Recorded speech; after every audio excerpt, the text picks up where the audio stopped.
नमस्कार, मैं वंदना अग्रवाल और आप देख रहे हैं रेट इंडिया प्लस। मौजूद हूँ इस वक्त मैं ओखला फेज़ 2 में और हमारे साथ बने हुए हैं संजीव कुमार सूरज जी, जो कि बदरपुर से सेवा दल के जिला अध्यक्ष हैं। संजीव कुमार सूरज जी का सोशल मीडिया पे चल रहा है मेरे मन की बात एपिसोड। तो चलिए इनसे बात करते हैं इसी एपिसोड से रिलेटेड कुछ क्वेश्चंस के ऊपर। सर, सबसे पहले स्वागत है आपका रेट इंडिया प्लस। नमस्कार जी। सर, सोशल मीडिया पे हमने आपके एपिसोड देखे हैं मेरे मन की बात।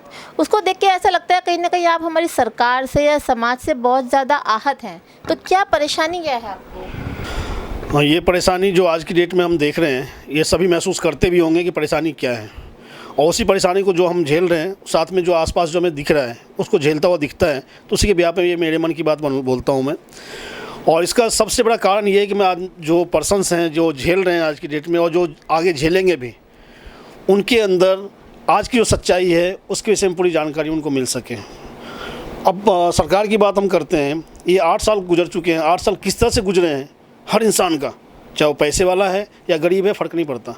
हर इंसान का किस तरीके से गुजरा है, उसको किस टाइप से उन्होंने अपने लाइफ को जी है, वो बताने की ज़रूरत नहीं है। लगभग मैं समझता हूँ कि तकरीबन 70 से 75% लोग आज उसको झेल रहे हैं।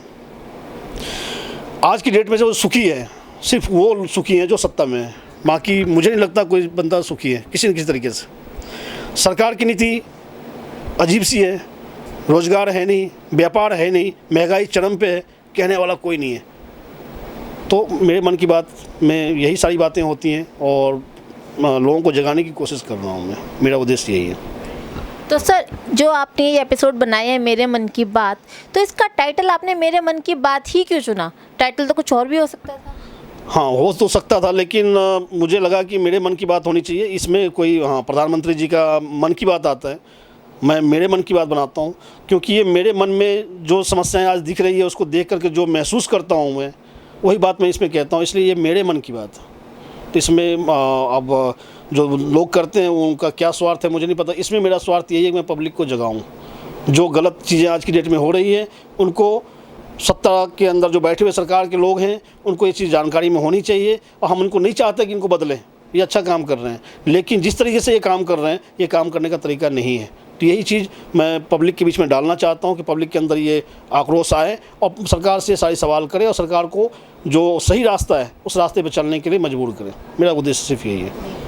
सर, आप एक बिजनेसमैन भी हैं साथ साथ, तो हम आपसे जानना चाहेंगे कोरोना काल के बाद व्यापार पे कितना फ़र्क पड़ा?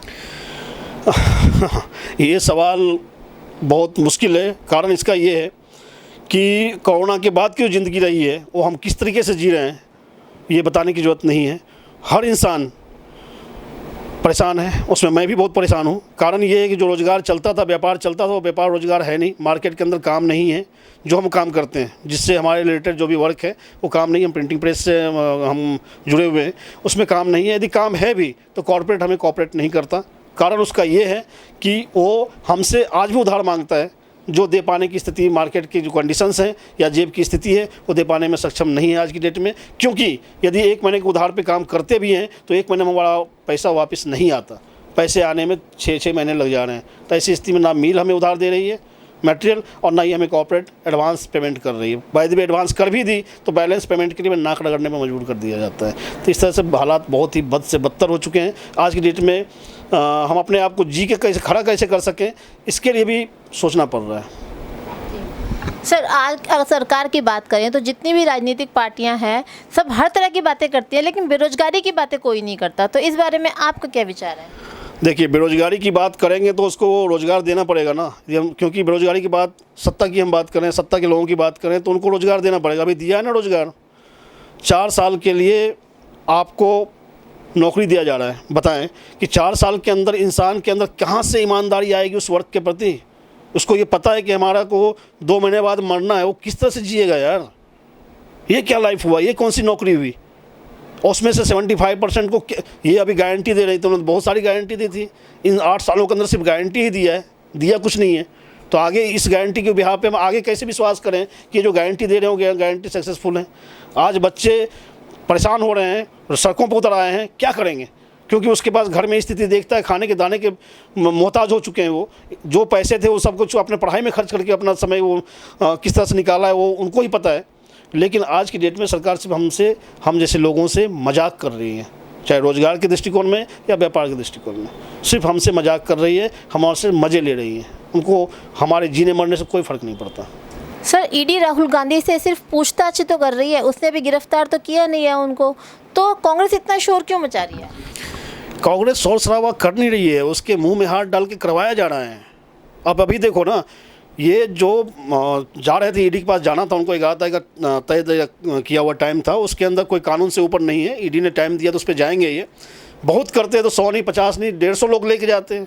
आप परमिशन आप 50 की देते हैं, 50 से 60 होता, आप उठा के बंद कर देते हैं। तो एक बात समझ में आती है, आपने क्या किया उसको?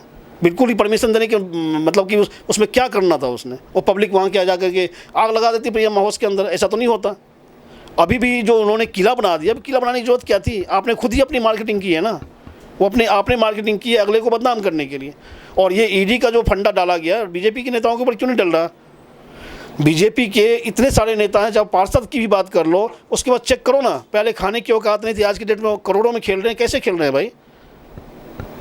कहाँ से आ गया उसके पास पैसा? इतनी तनख्वाह मिल रही है क्या? तो जब ये सारी चीज़ें हो रही हैं तो इसके बिहार पे उनके ऊपर भी ईडी बैठनी चाहिए ना। उनके ऊपर तो कोई बात नहीं, 8 साल के अंदर कहीं बात नहीं की गई है। सिर्फ कांग्रेस को, क्योंकि जिस तरह से आपने एक अभी जिक्र किया था जियो का कि नेटवर्क प्रॉपर नहीं आ रहा है, जियो ने जिस तरीके से एयरटेल, वोडाफोन, फलना ढिमकाना सबको ख़त्म कर दिया, और आज की डेट में सिर्फ जियो रह गया, और जियो की आप समस्याओं को झेलने, उसकी कीमत को झेलने के लिए मजबूर हैं। उस तरीके से बीजेपी ने ऐसा ही किया है ना, क्योंकि अपने ऑप्शन में किसी को छोड़ना नहीं है उसको ना, तब तो उसका बिजनेस खत्म हो जाएगा।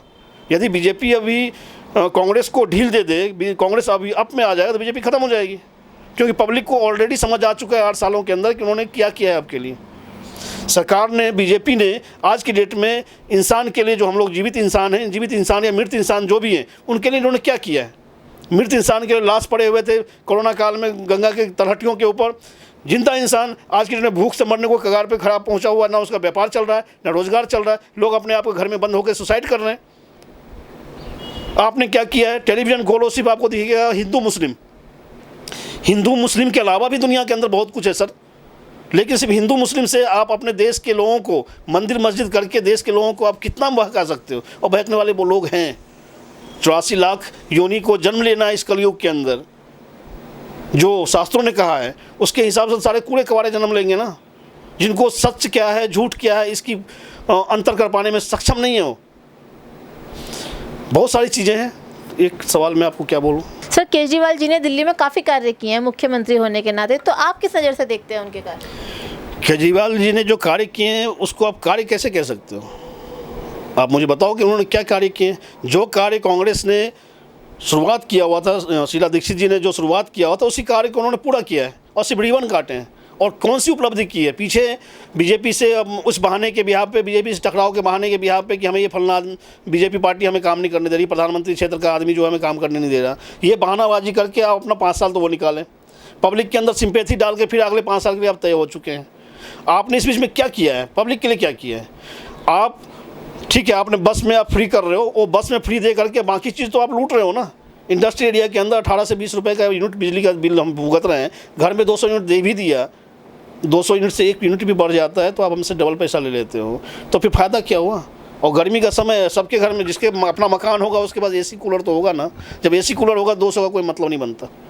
तो क्या इन्होंने काम किया है? सिर्फ पब्लिक को ठगा गया है, और ये सारे ठग हैं, ये सारे ठग हैं, और ये इंसान से इंसानियत को ख़त्म कर ही चुके हैं। अब जो इंसान के अंदर थोड़ी बहुत जो इंसान बचा हुआ है, वो इंसान भी अब धीरे धीरे ख़त्म हो रहा है।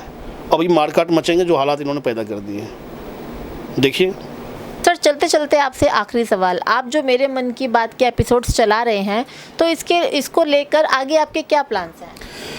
देखिए, सबसे पहला जो प्लान ये है कि ये तो जो सिचुएशंस है आज की डेट में, उसको पब्लिक के अंदर पूरी तरह से जानकारी दे करके, जो इन्होंने गलतफहमियां फैला रखी है सुखी होने का, उस गलतफहमियों से जो आम जनता है उनके दिमाग से जो वास्तविकता है वो निकालने के लिए मैं मन की बात मार्केट में चला रहा हूँ। जब ये मुझे लगेगा कि मेरा ये लक्ष्य पूरा होने की कगार पे है, उन सबको मैं इकट्ठा करूँगा और प्रधानमंत्री जी के पास जाकर उनसे एक अभी तय करूंगा समय, जिससे हमें मुलाकात का समय दें। उन सारी बातों को मैं टेलीविज़न पर रखने की कोशिश करूंगा, जो लाइव होगा, और उनसे हम इस विषय में जानकारी देंगे। हमें उनसे पूछना नहीं है, हमें उनसे जवाब नहीं चाहिए, हमें उनको सिर्फ जानकारी देंगे कि सर जी देश के अंदर ये हालत है, जो न्यूज़ चैनल हमें बता रही है वो हालत नहीं है। ये हम बताने की कोशिश करेंगे, लेकिन उसके लिए जो जनता है, जो लोग हैं, उनके अंदर परिवर्तन होना चाहिए। बाकी मैं कांग्रेस के साथ जुड़ा हुआ हूँ, सेवा दल के साथ जुड़ा हुआ हूँ, और देखते हैं सेवा दल के थ्रू हमें इसके लिए कितनी मदद मिल पाती है। सर आपका बहुत बहुत धन्यवाद, राइट इंडिया प्लस की तरफ से आपने अपना वक्त दिया हमको। धन्यवाद। इस वीडियो को लाइक करें, हमारे चैनल को सब्सक्राइब कर बेल आइकन जरूर प्रेस करें हमारी न्यू वीडियो